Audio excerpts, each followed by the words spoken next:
in Educational Information and Communication Technology presents Educational Satellite Television Programs.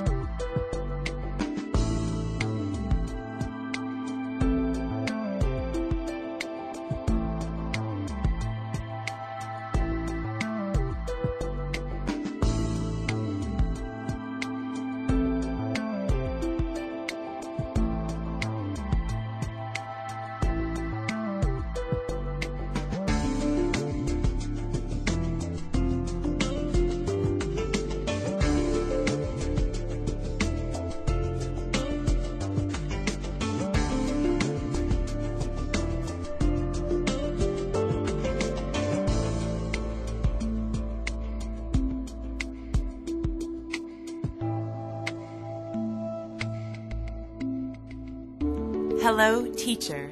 Hello, students. Welcome to today's lesson on the respiratory system. In our last lesson, we learned about oral hygiene. We discussed reasons why it is important to maintain oral hygiene, and we explained methods of keeping the mouth and teeth clean. We also looked at the structure of a tooth and learned the terms enamel, dentine, and pulp cavity. Today, our lesson focuses on the respiratory system. We will begin this lesson by learning about the breathing structures, and we will closely examine the structure of the lungs. Let us begin. Students, let us start with an activity. You will choose a partner and keep track of how many breaths your partner takes in 1 minute. The person who is the breather should sit quietly while their partner watches them and counts the number of breaths that are taken.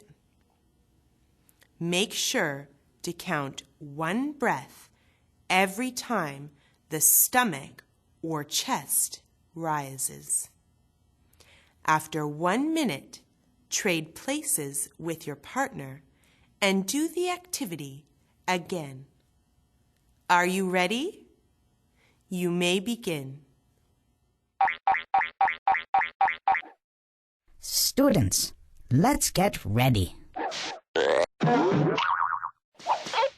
Begin.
Time's up. Let's get back to our lesson. Hello, students. Please trade places with your partner and do the activity again. Students, let's get ready. Begin.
Time's up! Let's get back to our lesson. Welcome back. Breathing is a necessary and automatic life process. As you can see from the results of our activity, you take an average of 12 to 20 breaths per minute. Look at your number of breaths. Do you think this number would be different if you recorded your breaths after running through a field for 10 minutes? Do you think the number would be different when you are asleep? The respiratory system is adapted to bring in as much oxygen into your body and remove waste carbon dioxide produced by your cells as they work. So, if your cells are working hard, like when you are running, you will take more breaths. If your cells are resting, like when you are asleep, you will take fewer breaths. Breathing begins with the nose. The nose contains nasal passages which have a large surface area, a good supply of blood, lots of hairs, and a lining that secretes mucus. The hair and mucus work to filter out dust, particles, and airborne bacteria that are breathed in, while the moist surface and rich blood supply make the air humid and warm. The air from the nasal passageway moves down into the trachea and passes the esophagus. As we learned in our studies on digestion, the esophagus is the entranceway into the gut. Air does enter the gut and simply comes out of the body in the form of a belch. However, food cannot enter the airway or lungs because it can prevent breathing or cause an infection. To ensure this does not happen, the epiglottis closes off the trachea every time you swallow in a reflex action. The larynx, or voice box, sits on top of the trachea. Air that leaves the lungs over the vocal cords in the larynx produces the sounds that are used in speech. The trachea is supported by a series of rings of cartilage shaped like the letter C. Cartilage is a smooth, rubbery material that reduces friction and cushions joints. The cartilage is shaped like a half circle so food can be swallowed. The esophagus and trachea are side by side. If the trachea had full circle rings, the food that moves down the esophagus would press against the trachea and cause pain. Mucus is secreted from the lining of the trachea, which, like the surface of the nose, collects bacteria and particles. The cells that line the trachea are covered in cilia, which are tiny moving hairs. They work to move the mucus that contains collected particles and dirt away from the lungs and towards the mouth. The mucus is swallowed, digested, or coughed up. The trachea split into two tubes called bronchi. There is a left bronchus and right bronchus, and each leads into a lung. Like the trachea, the bronchi are also supported by a ring of cartilage. The bronchi divide into smaller tubes called bronchioles inside the lung. The bronchioles divide into even smaller tubes until they reach the main structure of the lungs called alveoli. Alveoli are tiny air sacs in the lungs that provide a large surface area for the exchange of gases to take place. Students, let us do an activity to put what we have just learned to the test.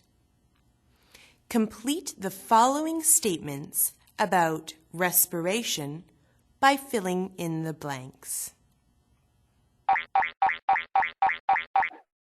Students, let's get ready.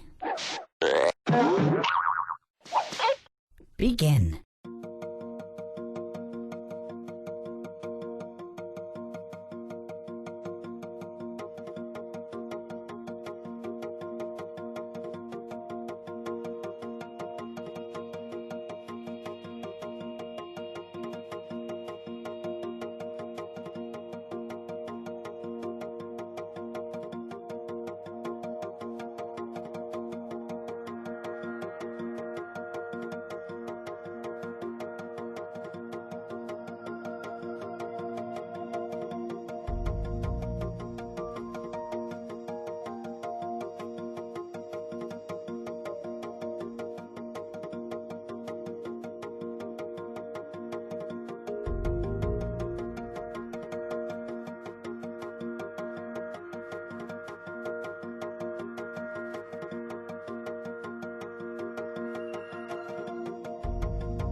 Time's up.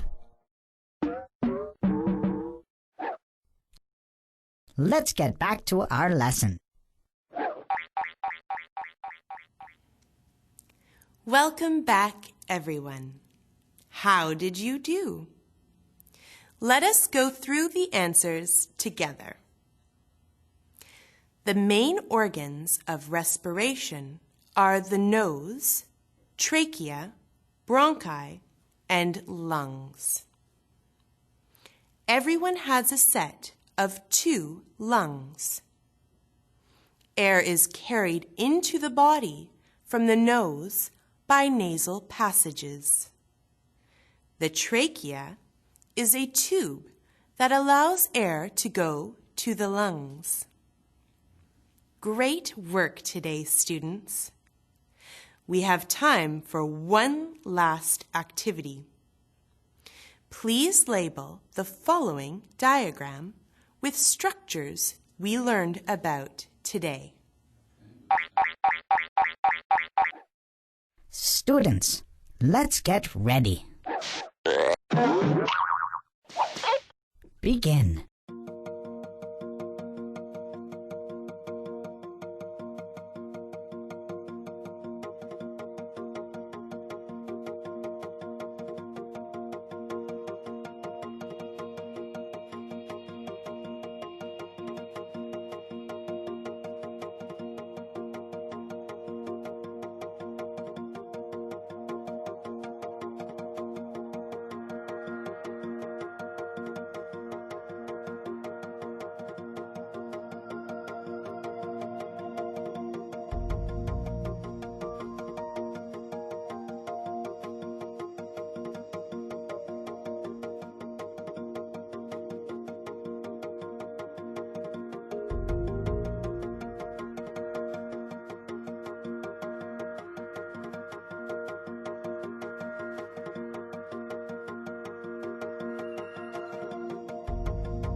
Time's up.